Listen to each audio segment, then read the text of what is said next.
Welcome to this session on comparing NGSS with other science practices. Today, when we say other science practices, we might be referring to ways that you currently teach, ways that you were taught to teach science, or ways that you remember being taught science when you were a kid. This is just a quick reminder to keep an open mind because a lot of these ways that we teach science or ways that we were taught to teach science can be very personal to us and can be things that are a little bit challenging or might make us feel like we want to resist as we make room for new practices. As we get started, we'll start with a little bit of information about what NGSS is. So if you've been in education for some time, you know that there is often a tendency for things to kind of get repackaged and emerge from the past with different types of edu jargon, but really some similar underlying concepts. And when people first hear about NGSS or move into a school that is implementing it, they often wonder, is this just an adaptation of something that I've already been doing? Is it really different? And how does it really help students? So the NGSS framework is relatively young in terms of curriculum. It was released in 2013. However, it was developed for many years before that. That development included the National Research Council, the American Association for the Advancement of Science, and the National Science Teachers Association. And what all of the developers were really looking to do was to transform the way that science is taught and learned. Science can no longer attract students by being something that they're just told how to do or by learning the way that it's been done in the past. So this framework really gets students to actively be learners of science by engaging in 3 dimensions. So you'll see that in the 3-dimensional framework of NGSS, students do science by engaging in science and engineering practices. They think about it transversely using the cross-cutting concepts, and they explore the disciplinary core ideas or the content.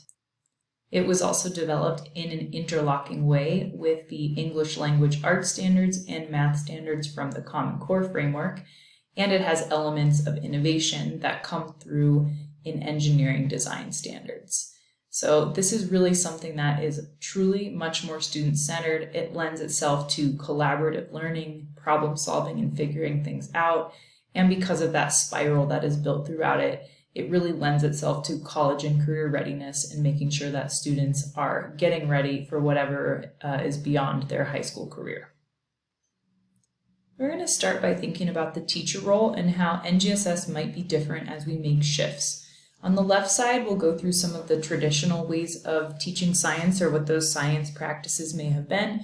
And on the right, we'll try to imagine what they look like in a classroom with more NGSS. So cue the super passionate science teacher that is the expert and knows everything. In a traditional classroom, this person might be on the center stage, explaining scientific findings and being the main demo person. In your NGSS classroom, however, there is going to be an emphasis on students doing the work of science. It won't just be explained to them, they'll really need to figure it out. It also may have been common to see a one-size-fits-all lesson being delivered, where in the NGSS classroom, you really want to emphasize students that are working to understand phenomena in their own way. They might be generating unique questions. They might be trying to figure out the answer to something through a unique investigation. So this goes beyond just the classic idea of differentiating. Teachers are really going to need to scaffold those science and engineering practices, those skills that students are using to engage in the science experience. It's also very common and appears very engaging for teachers to use what we call cookbook labs. These are experiments that have the same outcome for everyone, same materials, and often they're used in a way where they confirm something that the teacher or a reading has already explained.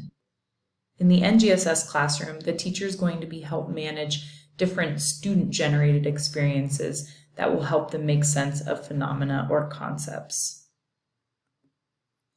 So what this looks like in terms of a progression is you have your passionate science teacher over here, and it's not to say that that passion is a bad thing, because usually that comes from a place of loving what you do as a teacher.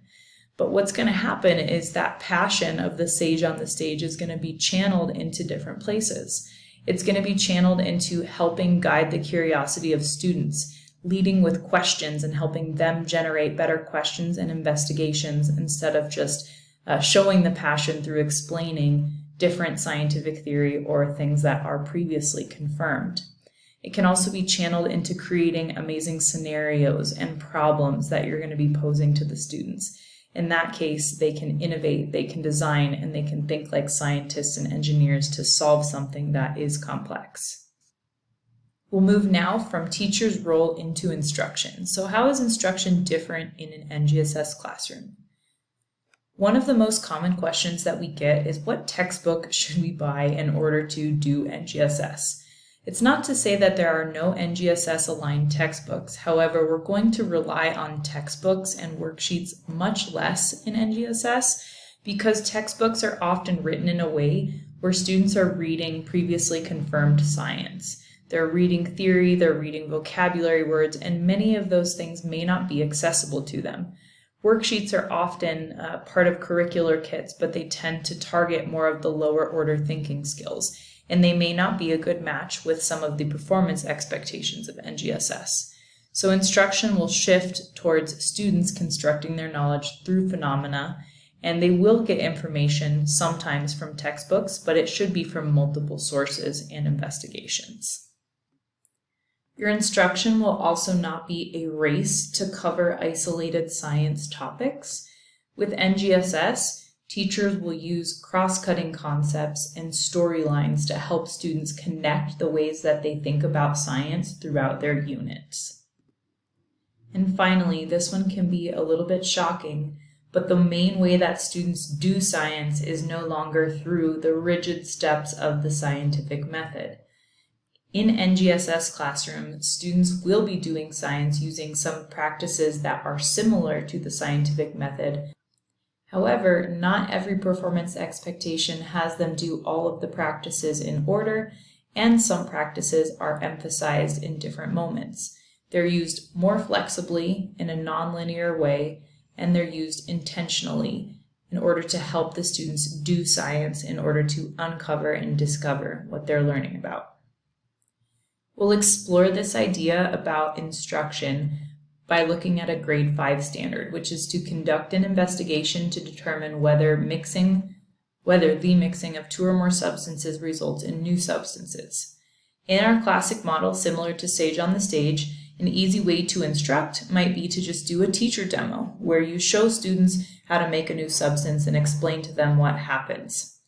It can also be very common to think that doing a cookbook lab would engage the students, and often, because they're more hands-on, it really does engage the students more.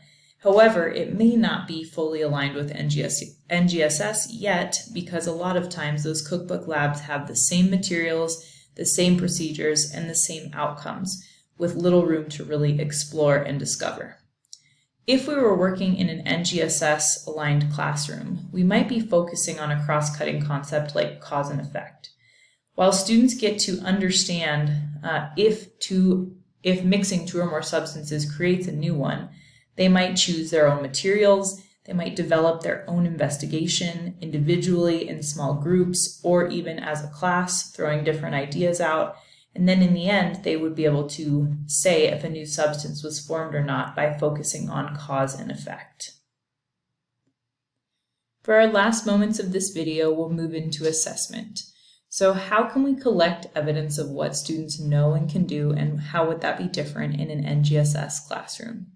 We'll be moving away from the lower order thinking skills of rote memorization of facts and terms, and we'll be moving towards authentic tasks that require students to develop explanations, show their reasoning, argue, and design models and solutions related to phenomena.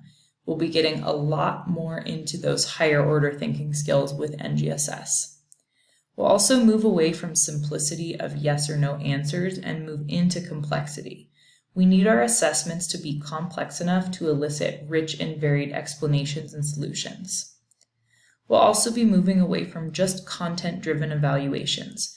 That would only be the DCIs, or one of the 3 dimensions of NGSS.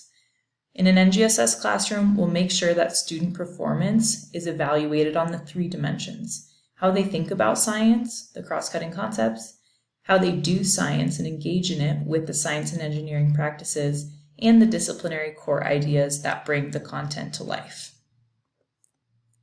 To visualize what this progression looks like, we'll use a middle school life science standard where students need to develop and use a model to describe the function of a cell as a whole and ways parts of cells contribute to that function.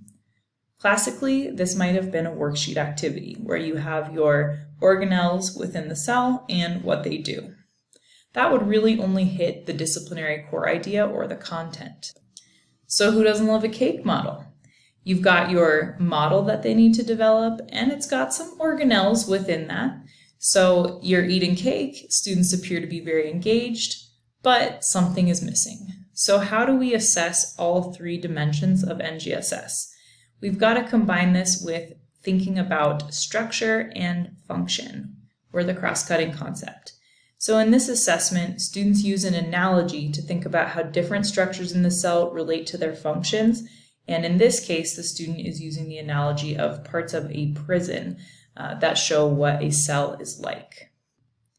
In terms of how the structures of the cell relate to the jobs that they perform, and how the structures within the prison are similar to the cell and also are related to the jobs that they perform in the prison. So whether you're looking at the teacher's role, the way that instruction happens, or the assessments used to collect evidence of learning, NGSS represents major shifts compared to other science practices and how all of those things look in the classroom.